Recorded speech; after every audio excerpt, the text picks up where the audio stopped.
If you like what you're listening to, support this podcast on Patreon. Patreon.com, search Phil Dawson, or find a link in the show notes and join up. It's very much appreciated. Thank you for listening.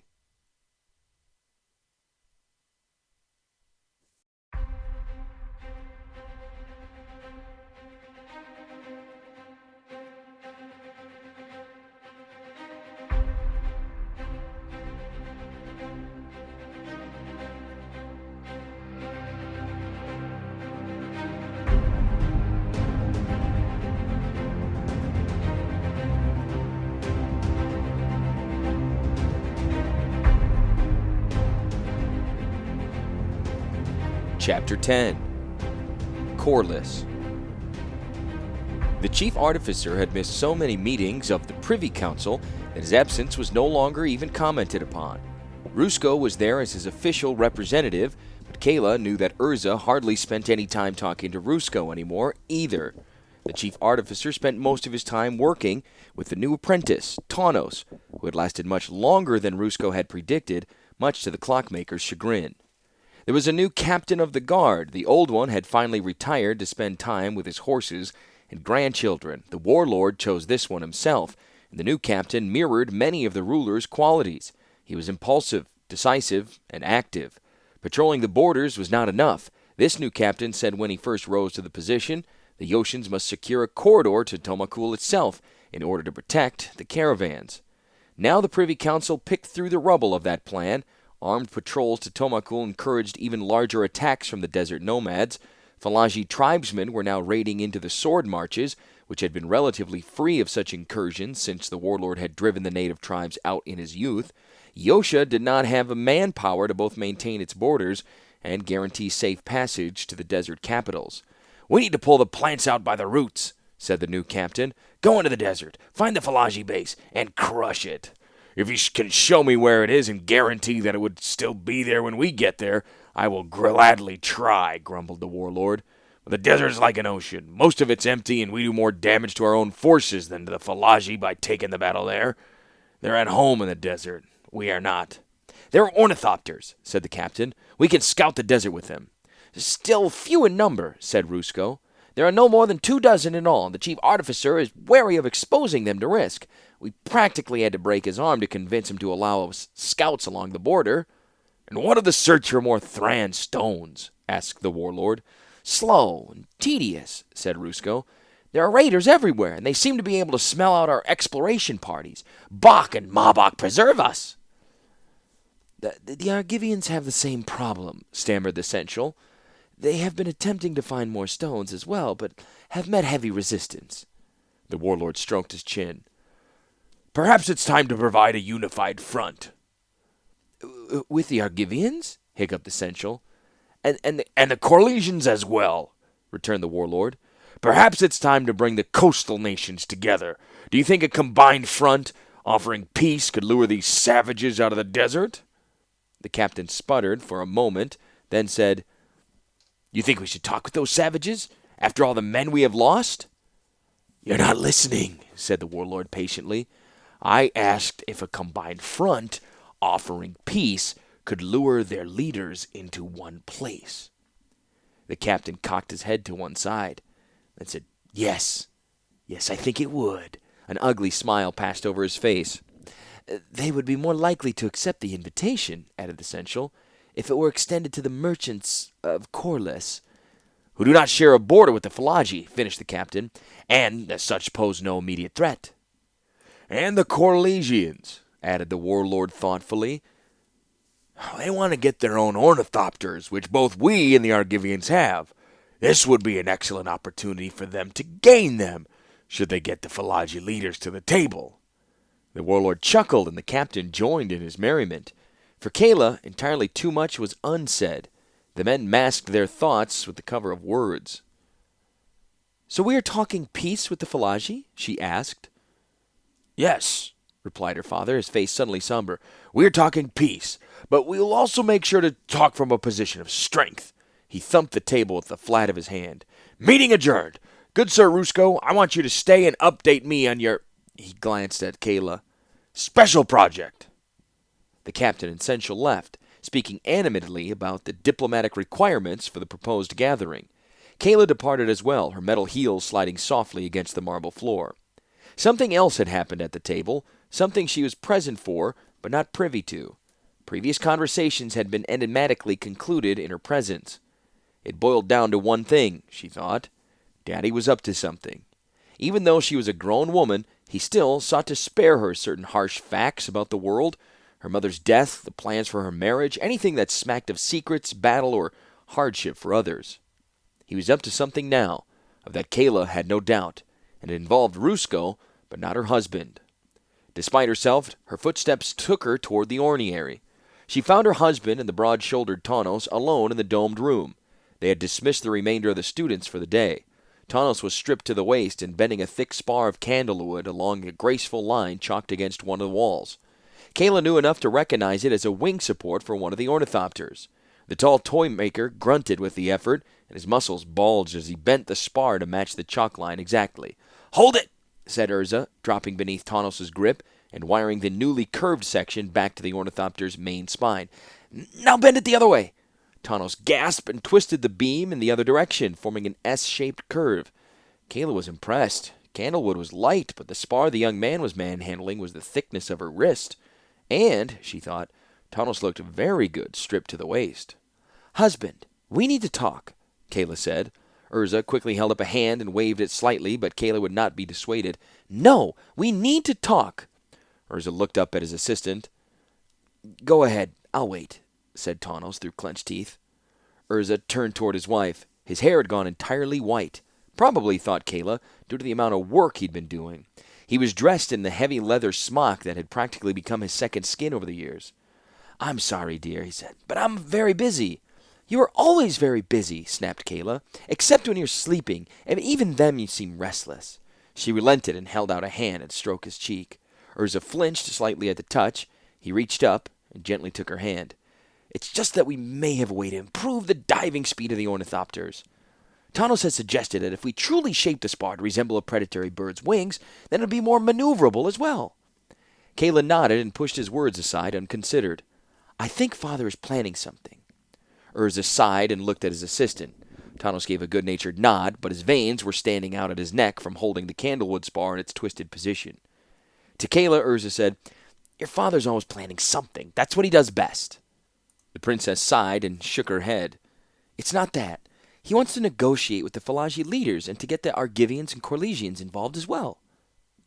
"That's good," said Urza abstractly, watching the way the wing spurred line up against the chalk mark on the wall. "Most of the Falaji I've known have been rational men, even if there are problems with the caravans and a few hot-headed leaders. And your father is too sharp to let the Argivians get away with anything. What's the problem?" "He never wanted to talk to the Falaji before," Kayla said. "People change?" Urza shrugged, his eyes never leaving the line of the wing. "You don't," thought Kayla. But instead she said, "I don't know. I just think something is wrong with this situation." Urza looked at Kayla and sighed deeply. "Your father is a reasonable man, an old warhorse, but a reasonable man. There are reasonable men among the Falaji, even among the Argivians. I'm sure things will work out." Master Urza," called Tanos. "It's beginning to slip a little."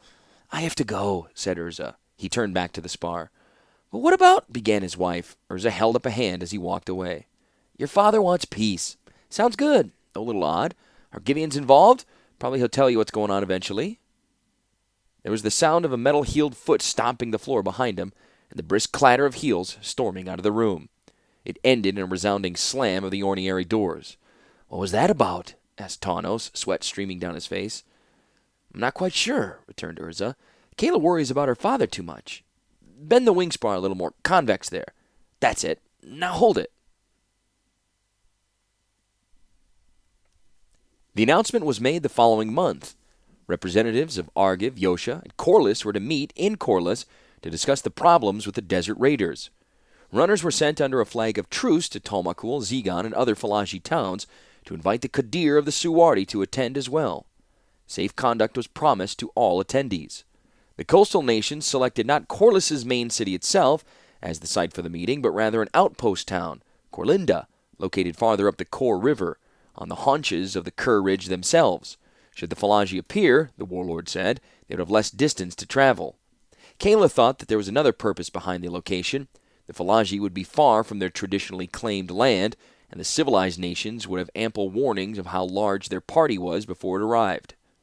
Urza was pried loose from his ornery only by the announcement that 2 of his older ornithopters would be provided as a gift to the people of Corliss. A full force of a dozen winged machines would appear at the meeting, and 2 would be left behind. After Urza complained that he would have to be present to tell the Corlesian how to maintain the ornithopters, the warlord graciously extended an invitation to the artificer. Knowing he had been outmaneuvered, Urza protested no further, but instead worked out a schedule that provided for a minimum amount of time away from his shop. The warlord and his entourage would leave early. He would follow with the ornithopters 5 days before the session began. He also left detailed instructions for Tawnos and the students to follow while he was gone. Tawnos thought at the time that Urza spent more time detailing the tasks that needed to be done in his absence than the tasks themselves would take, but he merely nodded when the chief artificer handed over the ream of parchment. Urza's metal humanoid would also be sent out to the meeting, but would go by wagon. Rusko was in charge of this move and used one of the spring-axled wagons Urza had developed the previous year. The clockmaker was particularly interested in a vehicle that would not rock excessively, though Urza pointed out that his metal creation could walk to Corliss and probably make better time than Rusko would. Rusko, for his part, invoked a number of Yoshin and non-Yoshin deities and insisted he did not want to have to come back and tell the artificer that his great creation had been lost due to a broken limb assembly or had been spotted by farmers while walking through eastern Corliss and accidentally dismantled. In the end, Tawnos was left behind with the school. Kayla remained behind as well. The warlord cited the dangers of travel, even though friendly lands. He needed her, and the Sensual, he said, to remain behind and run the country in his absence. He did, however, take the captain of the guard with him. The royal party left at Midsummer's Day, and Urza left 20 days later with his flight of ornithopters. The natives of Krug threw celebrations at the drop of a plumed hat, and both departures were filled with much pomp and cheering. The warlord rode out at the head of his royal caravan, mounted on a powerful horse, the descendant of ones he had ridden in his great war triumphs. For many of the natives of Krug, that was how he would always be remembered, astride his stallion, in full armor, cantering at the head of his forces. Yet even at the departure paled before the celebration when Urza and the ornithopters took off. They had cleared the palace's great court for the departure, and for the week before, Urza camped on the site with his craft. He double-checked every strut and spar, and made sure there were sufficient spare parts to cover every eventuality. Tawnos mentioned to Kayla that they were carrying enough components to knit an additional ornithopter if need be. The crowd started gathering as the week progressed, watching Urza move between the machines, checking figures with Tawnos, testing and retesting wires, and going over charts and schedules. An electric thrill mounted as the crowd swelled. All had seen the ornithopters before. They were common sight in the skies over Krug, yet never had the citizens seen so many together at once. On the morning of the departure, Kayla appeared to wish her husband well. The crowds watched the couple embrace and imagined quiet, tender words spoken between them. Then Urza gave the signal to Tawnos. Tawnos in turn waved to the rest of the flight to prepare their crafts as Urza climbed into his ornithopter's white housing. As one of the ornithopter pilots engaged their power stones and the great wings device came to life, slowly they pumped the air, limbering up the wings that had been carefully prepared and preened for the days previously. A wave of applause swept through the gathered crowd. A few of the pilots waved from the windows, bringing another, louder round of clapping. Then the beating of the wings intensified. Urza's craft, the one with the double-curved wings, took a little hop, and then suddenly was airborne, as effortlessly as a bird in flight. The 2 ornithopters behind it took similar hops, and they were aloft as well. Then the 2 behind those joined in the flight. In turn, each pair of ornithopters arose from the courtyard like a flock of startled doves. The assembled citizens of Krug cheered as they took to the sky. The ornithopters took a long, leisurely arc around the palace of Krug, beating wings to gain altitude, and the crowd yelled itself raw as they did so. The people waved pennants and threw the small smoke poppers that had become popular of late. Some climbed the higher spires and waved great flags. The ornithopters locked their wings, gave a wing dip in response to the shouting populace, then they were gone, dancing into the morning sun. The people watched them until they were lost from sight, until other buildings of the low hills to the east blocked the view, or, for those who had climbed the spires, when the ornithopter fleet had become small, indistinct dots on the horizon. A few watched the princess, however, and some claimed that her eyes were wet, that she had dabbed them with her kerchief as she turned back to her palace, the Sensual at her side. In the days and months that followed, some would say she had wept because her husband was leaving her. Some would say it was because she had dreamed what was about to happen and knew she could not change it. And some would say that she knew that the end of her small part of the world and the destruction of Krug would begin at the Council of Corliss. The machines performed remarkably well, and took only 4 days to make the trip to Corlinda. Urza had ordered Rusko to set up a series of base camps between Krug and Corlinda as the clockmaker pushed eastward with the wagons. All the camps were in Yoshin territory and in clear terrain. Each was fully operational by the time Urza's ships reached it, ready with soft beds and hot meals for the pilots after they had completed their day's flying. The weather was clear and pristine, and even the storms that had regularly lashed the southeastern coast of Terrasair seemed to have gone on holiday. Urza had allowed for an extra day of flying time in case of heavy thunderstorms, which normally roosted in the southern Kurs, but there was not so much as a heavy ground fog for the entire trip. Indeed, the most difficult problem the pilots faced was the oceans themselves. At every base camp, a collection of spectators assembled, all curious about the chief artificer and his mighty machines. They clustered around the fields waiting for the craft, and on occasion the ornithopters would be forced to pass close over the crowd in order to disperse them and create a large enough site on which to land. One of the pilots observed it was like herding sheep, but he said too close to the chief artificer. That pilot spent the rest of the flight in the rear of the formation, did not speak again for the rest of the trip. And once they had landed, there were requests for favors, in particular for rides. Urza at first refused, but the pilots, even after a full day at the controls, were willing to volunteer the time to take young children and teenagers aloft. Finally, Urza gave his assent, but he did make clear that he was not going to provide rides himself or allow anyone to fly his white craft with the double-curved wings. The pilots had all been chosen by Rusko, who said he had done it to save Urza time. They were at least 5 years Urza's junior and had an enthusiasm the artificer did not remember having possessed at the same age. The majority were known for stunt flying, for pushing their crafts as far as they could go, and several had walked away from nasty crack-ups. Urza would have chosen those with a better technical background and a higher safety rating, but he knew anyone properly vetted and trained could be a suitable pilot for the ornithopters. Indeed, during this trip, even the most cavalier of the young men flew dead level and kept in formation with Urza's ornithopter for the entire journey. The site that had been chosen for the council was near the meeting point of the 3 civilized nations in the eastern Terrasair, where the river Kor tumbled from the Kurs into the first of several level plateaus. Stepping down to the shielded sea was a suitable spot. It was also connected at the point with an anomalous sliver of no man's land, an undulating strip that followed an inhospitable peaks of the Kur ridges, as yet unofficially claimed by any side in the dispute. The site was a huge, level field with a great open-air pavilion erected in the center over a raised platform. 4 other camp areas surrounded the central pavilion, one for each of the attendees. When Urza arrived, 3 sides of the square had been complete. The warlords Yoshins formed the western side of the square, the mercantile Corlisians were to the south, and the Argivians occupied the eastern side. The space to the north of the pavilion was empty. That had been reserved for the Phalagi, though none knew if they would appear. Urza set down his ornithopter to the west, near the ocean camp. The other pilots followed with military precision. Each ornithopter swooped, hovered for a moment on back-pushing wings, then settled in place. There were no crowds here, no rush of commoners hoping to catch a glimpse of the chief artificer and his pilots. The Yoshins were familiar with ornithopters, and the representatives of the 2 other nations feigned disinterest for purely political reasons. If Urza had hoped to meet any of Tokasia's former students among the Argivian delegation, he was disappointed. The Argivians were, to a man, bureaucrats and diplomats with strong connections to the Argivian king. Argivian politicians considered that the artifact-hunting scholars and their supporting nobles held radical views in the matter of the Phalagi, namely that the desert should be free and open for Argivian exploration. The crown, though weak, felt otherwise. Argiv should end where the hills grew rough and waterless, and the Phalagi should be left to their desert ways. Since the crown chose who went to Corlinda, all the Argivians sent were isolationists in nature, hoping to obtain a quick treaty, recognize borders, and a safe retreat back home. The warlord was visibly irritated by their presence. The Argivians did bring their own ornithopters, but these were primitive in design, little advanced beyond the constructs that Urza, his brother, and Tokasia had pulled from the embankment of the dry wash many years before. Urza learned from the Argivian pilots that the crown had put a claim on all salvage from the desert and appropriated most of Tokasia's legacy.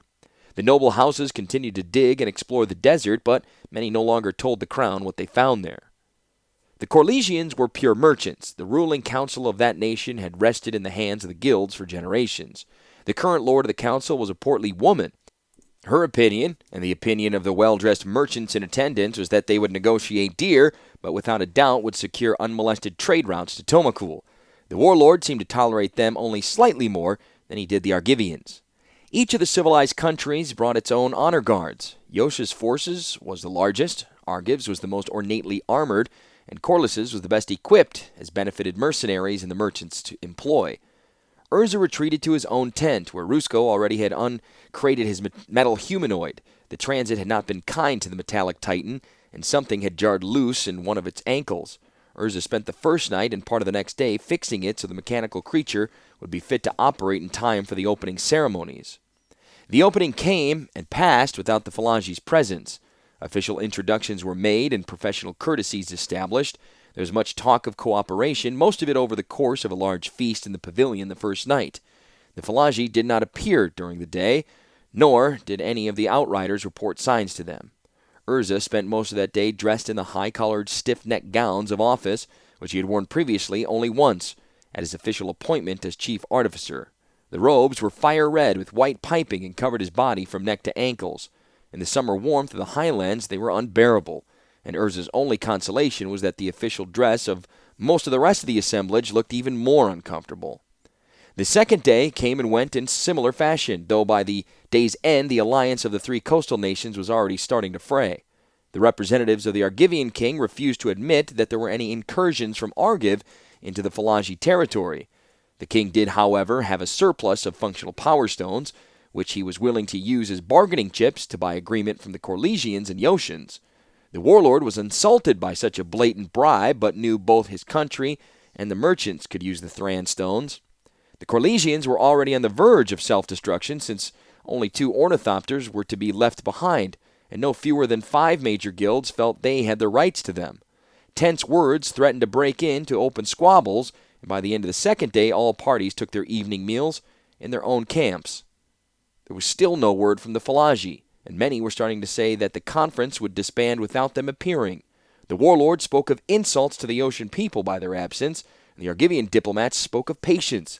The Corlesians seemed visibly worried they would not get their ornithopters if the Falaji did not appear, since the warlord had thrown an armed guard around the flying craft.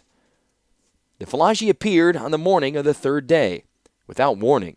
There was a low mountain fog that day, and as it slowly burned off, the desert people were suddenly there. None had seen them arrive, but as the mist lifted, there appeared lines of tents clustered around a large, white central tent. The desert people outnumbered any 2 of the other groups combined, and all apparently were warriors. A path had been cleared from the Falaji tents to the main pavilion, and down this pathway came a strange procession. First marched an honor guard of warriors, with gold, broad-brimmed helmets.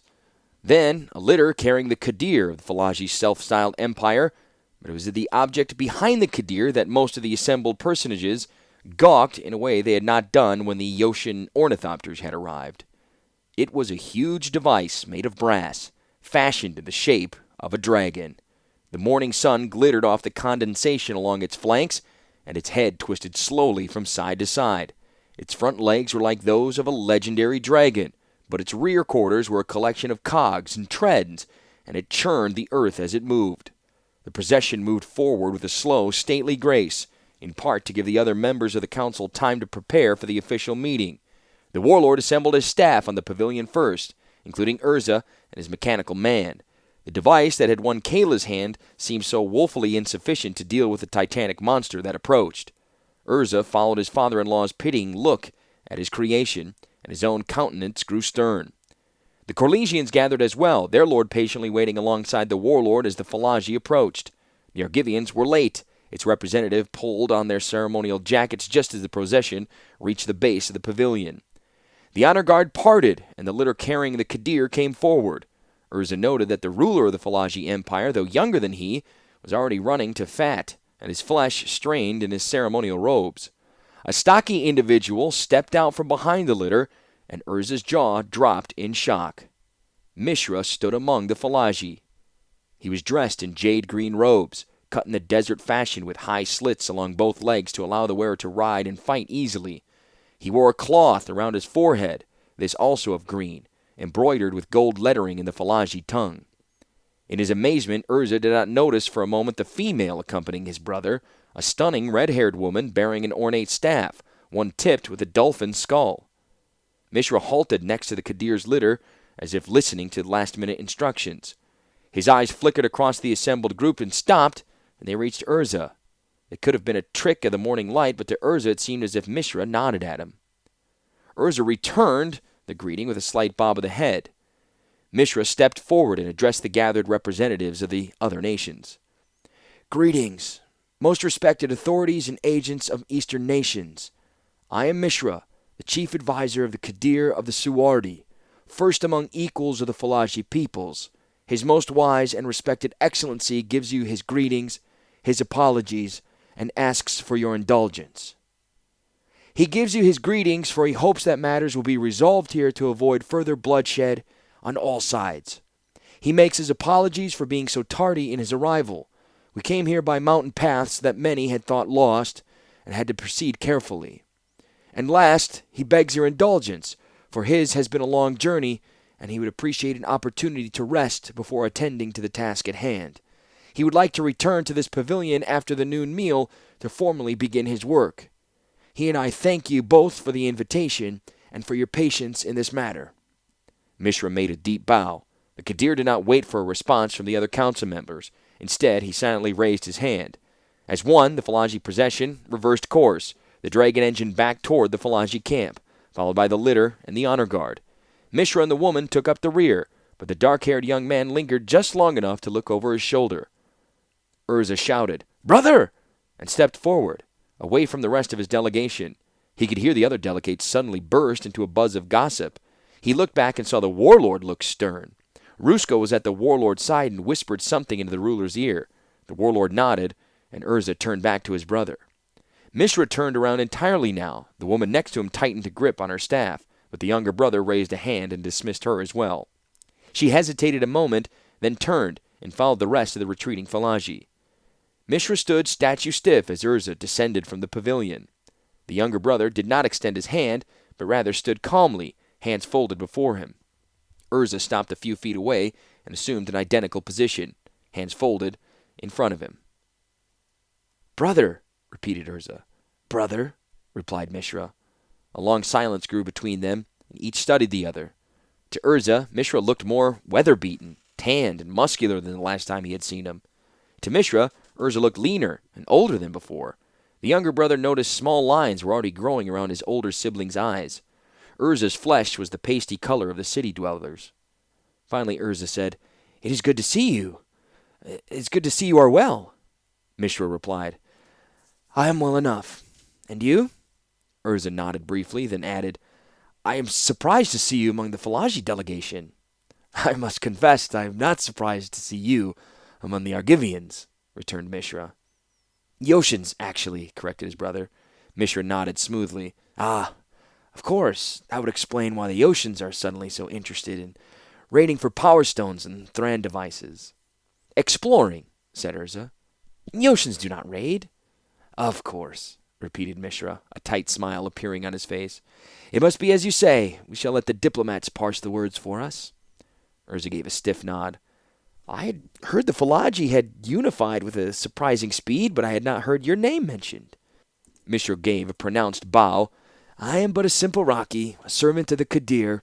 His name be most revered, his thoughts be most wise." Another silence followed his words. Urza let the pause play out as if unsure what to say next. "I am the chief artificer of Krug," he said finally. Mishra allowed himself another smile. "How very nice. I thought I recognized a metal soldier among your ranks. One of yours?" Urza nodded, and Mishra added, "Clearly influenced by the Suchi you studied as a lad. It shows in the knees." Urza said, "I built it as a challenge," but did not elaborate. Another uncomfortable silence grew. This time Mishra broke it. "I trust you've been well." "Very well," said Urza. Then his eyebrows shot up. "I'm married, you know." "I did not know," returned his brother.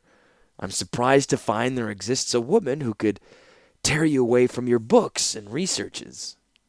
Her name is Kayla. She's the warlord's daughter, said Urza. Ah, said Mishra quietly, but said nothing else. Another silence. Behind Urza, most of the delegates had dissolved into tight little groups. The warlord remained in the pavilion watching the two brothers talk. Finally, Urza said, That young woman who's with you, is she Ashnod? Mishra shifted, as if uneasy. She is my apprentice. She's very talented. Most likely, replied his older brother. I too have an apprentice, Tawnos, on the Yoshin, and a school with about 20 students. Ah, repeated Mishra, his face very cold. Very good for you. It sounds as if you're thriving. And you? Asked Urza. Do you have a school? Mishra shook his head. The desert does not allow for such luxuries. We must fight to stay alive. Learning is what you pick up as you go along. You seem to have picked up an interesting device as well, remarked Urza. Yes, said Mishra, and this time the smile was genuine. Does not look like any Thran device we ever uncovered, said Urza. Where did you find it? Beneath the sand, returned his brother. I had a hunch. It just came to me. You always had a talent for such things, said Urza. A tentative smile shaped itself on his lips. Perhaps later you'll tell me the full story and favor me with a chance to look at it? He added quickly. I have made some changes to Takesia's original ornithopter. I'd like to show them to you as well. Mishra was silent for a moment, then he said, I would like that very much. Later, perhaps, when this conference is resolved. He bowed deeply and backed away a step, lowering his head to indicate the conversation was over. Urza half turned away. The mite stone around his neck felt heavy. He touched the stone, then turned back. Mishra looked up. His hand was touching the pouch resting on his chest. Yes, brother? Urza's face twisted for a moment, and his next words were halting. It is good to see you again. And you, said Mishra smoothly. After this is all finished, said the older brother, we need to talk. You and I, about what we've been doing, about the past. The past exists all around us, said the younger brother calmly. The only question is whether we choose to dig it up or not. The warlord summoned Urza at once when he returned to the Argivian camp.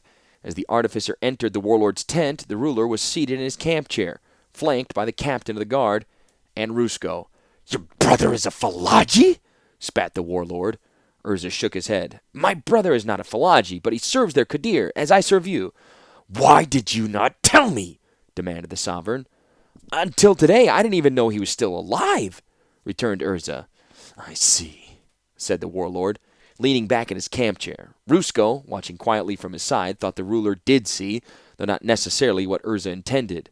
The warlord's enemies had an ally obviously every bit as talented as his son-in-law. The taste of that revelation was sour. What has he been doing with them? Asked the warlord. I do not know, returned Urza, shrugging expressively. How did he end up with them? Continued the warlord. His feet kicked restlessly at the stool in front of him. I do not know, repeated the chief artificer. What can that mechanical behemoth do? Demanded the warlord. His voice was rising in volume, and Rusko felt the temperature in the tent growing hotter. Urza held up his hands before him to show his lack of knowledge. We spoke of it only briefly. The warlord rubbed his lower lip. His fingers came away, stained with blood. Here's one I hope you can answer. Can you build one like it? Urza thought for a moment. Probably, if I get a chance to examine it. Mishra says that he found it in the desert, but is much more advanced than any Thran device I've ever seen. I do not think it's Thran at all. The warlord muttered half to himself, half to the captain and Rusko.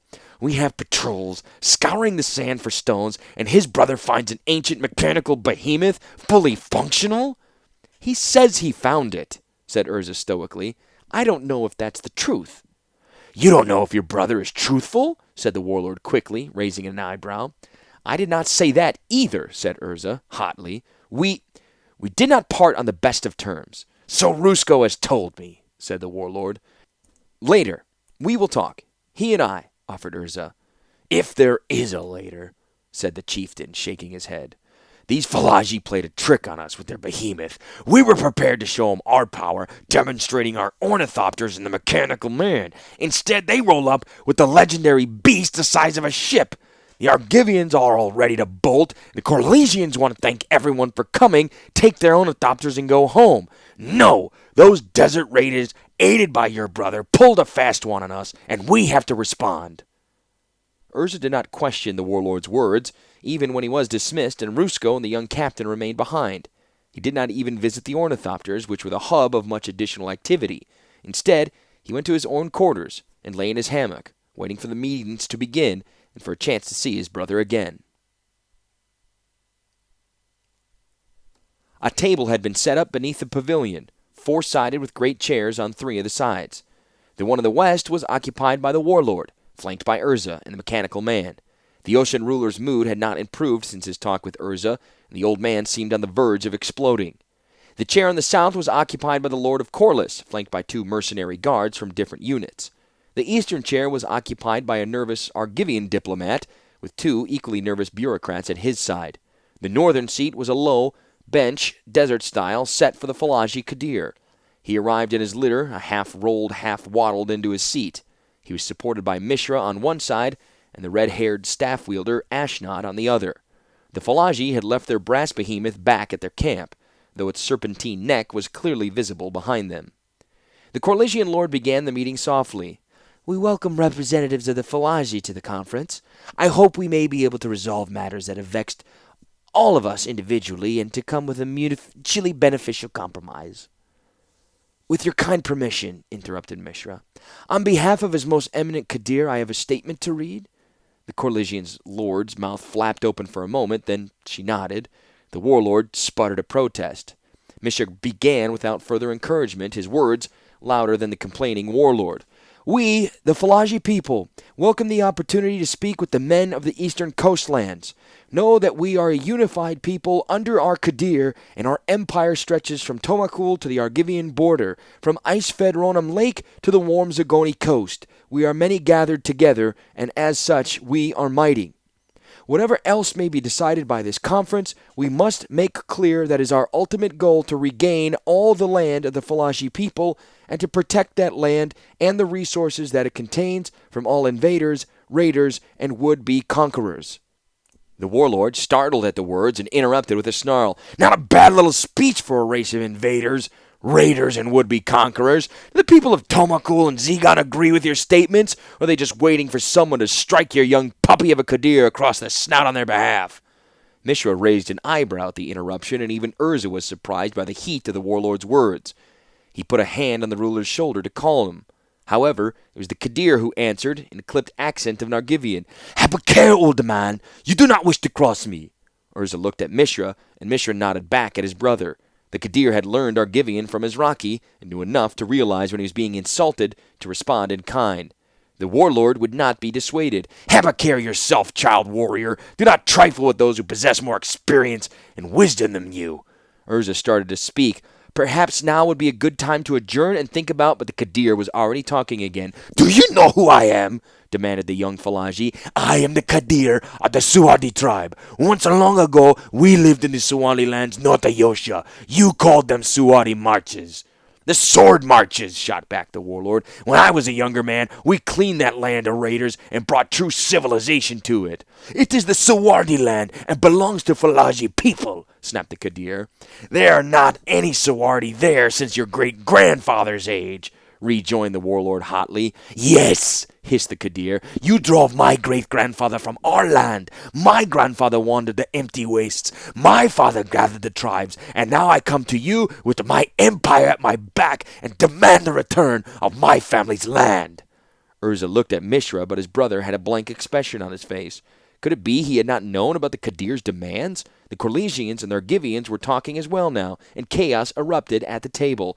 "You an old fool," continued the Kadir, with a contemptuous sneer, "to hope to prevail in the face of our obvious power." "I'll show you what I know of power," replied the warlord. "Take a lesson, child." The warlord made a gesture. The captain of the guard, waiting outside the pavilion, turned, raised his hand, then dropped it.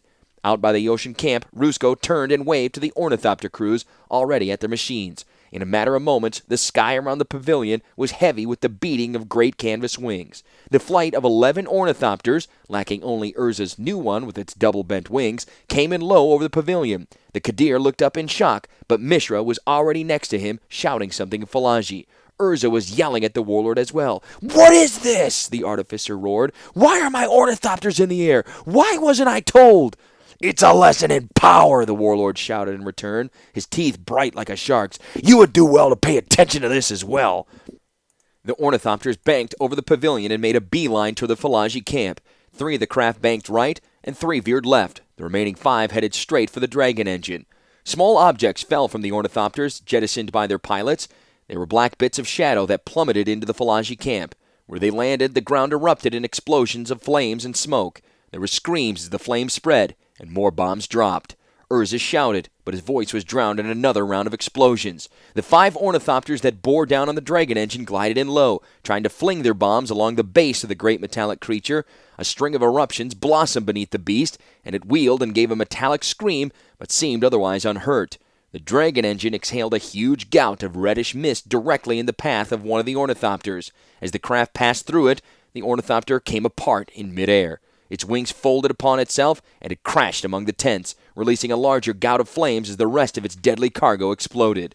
Within the pavilion, reaction among the delegates was instantaneous. The Argivians flung themselves under the table. The Corlesian mercenaries grabbed their lord, one by each arm, and dragged her backward away from the table, while she shouted orders and obscenities at them. The warlord was laughing now, taunting the young Kadir. The Falaji ruler rose from his bench with a speed that surprised Urza. His hand lashed out. The warlord saw the blow coming and tried to lean away from it, but the youth was too quick. Before either brother could react, a curved blade jutted from the old man's chest, blood spouting from the wound like a fountain. "No!" shouted Urza, and felt his might stone heavy on his chest. He laid one hand upon it, and with the other activated his mechanical humanoid. "Stop him!" Urza shouted. The mechanical man lurched forward and grabbed the Kadir by the front of his robes. The young man let out a choked cry as inhumanly long arms reached across the table and snared him within the fingers of ironroot and metal. Simultaneously, the red-haired woman lowered her staff and pointed it at Urza's metallic creation.